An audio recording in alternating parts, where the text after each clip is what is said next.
আসসালামু আলাইকুম। সবাই কেমন আছো? ফুডি কর্নারে সবাইকে স্বাগত। আজকের রেসিপিটা খুবই ইউনিক একটা রেসিপি।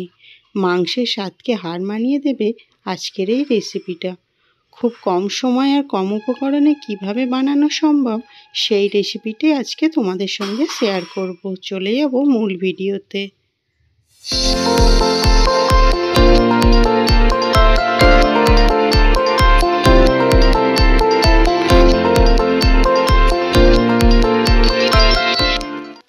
রেসিপিটি বানাতে আমি নিয়েছি এখানে 1 বাটির মতো সয়াবিন, আর নিয়েছি আলুকে এইভাবে ছোট ছোট করে পিস করে কেটে ধুয়ে পরিষ্কার করে নিয়েছি।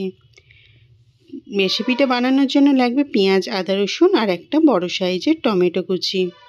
প্রথমে আমি একটা এরকম পানি গরম করতে দিয়ে দিয়েছি, আর তার মধ্যে পরিমাণ মতো একটু নুন দিয়ে দিলাম।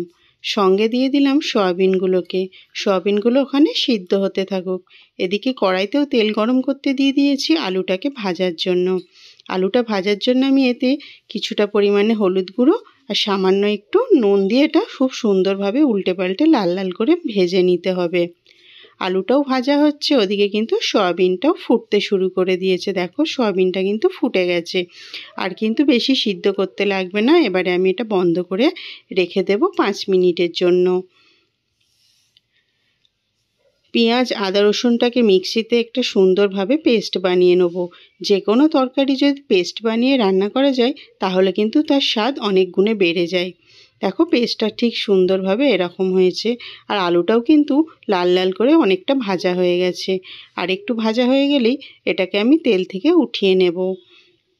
আলুটাকে ভেজে রান্না করলে খেতে কিন্তু সুন্দর লাগে। আলুগুলোকে তুলে নেব, আর ওদিকে সয়াবিনটাকে আমি গরম পানিটাকে ফেলে দিয়ে আবার ঠান্ডা পানি দিয়ে দুবার ধুয়ে নিয়ে আবার তারপরেও কিন্তু আমি সয়াবিনটাকে এইভাবে চেপে চেপে তুলে নিচ্ছি। এভাবেই কিন্তু সয়াবিনটা রান্না করলে খেতে কিন্তু খুব সুন্দর আর সুস্বাদু হয়।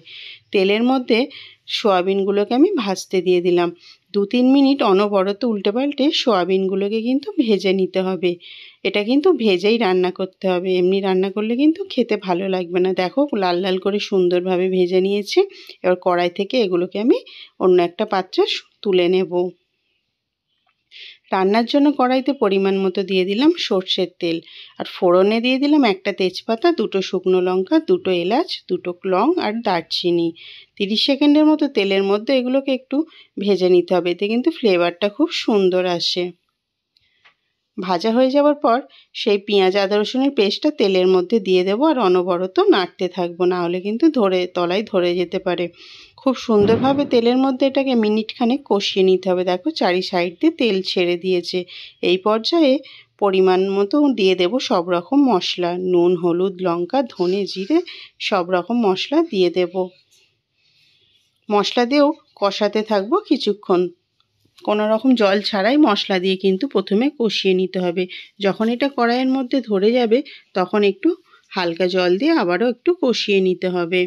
আর এই একটু দেখতে সুন্দর লাগার জন্য দিয়ে দিলাম কাশ্মীরি লঙ্কার গুঁড়ো। এতে করে তরকারির কালারটা কিন্তু খুব সুন্দর আসে। দিয়ে দিলাম এবার কেটে রাখা টমেটো কুচিটা। টমেটোটা মশলার সঙ্গে খুব সুন্দরভাবে কষিয়ে নেব। আর ধরে যাচ্ছে বলে আমি এখানে সামান্য একটু পানি ব্যবহার করলাম। পানিটা দিয়ে টমেটোটা এর মধ্যে খুব কষিয়ে নেব যতক্ষণ পর্যন্ত টমেটোটা গলে না যায়। দেখো সুন্দরভাবে কিন্তু কষানো হয়ে গেছে। এই পর্যায়ে দিয়ে দিলাম সয়াবিনগুলোকে আর ভেজে রাখা আলুগুলোকে।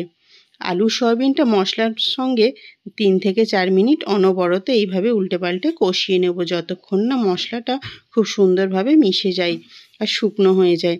দেখো কড়াই কিন্তু ধরে ধরে যাচ্ছে, আর পুরো মশলাটাই কিন্তু সয়াবিন আলুর সঙ্গে সুন্দরভাবে কষানো হয়ে গেছে। আর কিন্তু বেশি কষাতে এখানে লাগবে না। দিয়ে দেব এখানে পরিমাণ মতো পানি। খুব বেশি পানি কিন্তু দেওয়া যাবে না, আলুটা যেহেতু ভেজেছি তাই আলুটা অনেকটাই সিদ্ধ হয়ে আছে, তাই কম পানি দিয়ে কিন্তু এটা সুন্দর একটা রান্না হয়ে যাবে। সুন্দরভাবে এইরকম পানির মধ্যে সুন্দরভাবে মিশিয়ে দিয়ে এটাকে চাপা দিয়ে রান্না করে নেব মিনিট 5 মতো।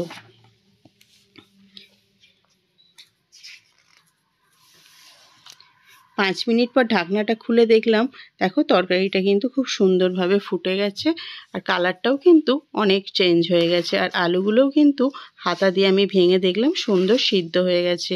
আমি এভাবে শুকনো শুকনো করে আজকে তরকারিটা রান্না করলাম। তোমরা চাইলে কিন্তু ঝোল ঝোলও করতে পারো, কিন্তু সয়াবিন আলু কষাটা একটু শুকনো খেতেই বেশি ভালো লাগে। পরিবেশন করলাম একটা কাঁচের পেয়ালায় ঠিক এইভাবে। গরম ভাতের সঙ্গে যদি এরকম একটা রেসিপি থাকে তাহলে কিন্তু মাছ মাংস কিছুই আর খেতে ইচ্ছা করবে না। আর এটা কিন্তু রুটি পরোটার সঙ্গেও জাস্ট জমে যাবে। তোমরা বন্ধুরা একবার কিন্তু অবশ্যই ট্রাই করে দেখতে পারো। বাচ্চাদের টিফিনেও কিন্তু এরকম সয়াবিন আলু কষা দেওয়া যেতে পারে। এটা একটু প্রোটিন খাবার, তাই যে কেউ এটা খেতে পারে। আল্লাহ হাফেজ।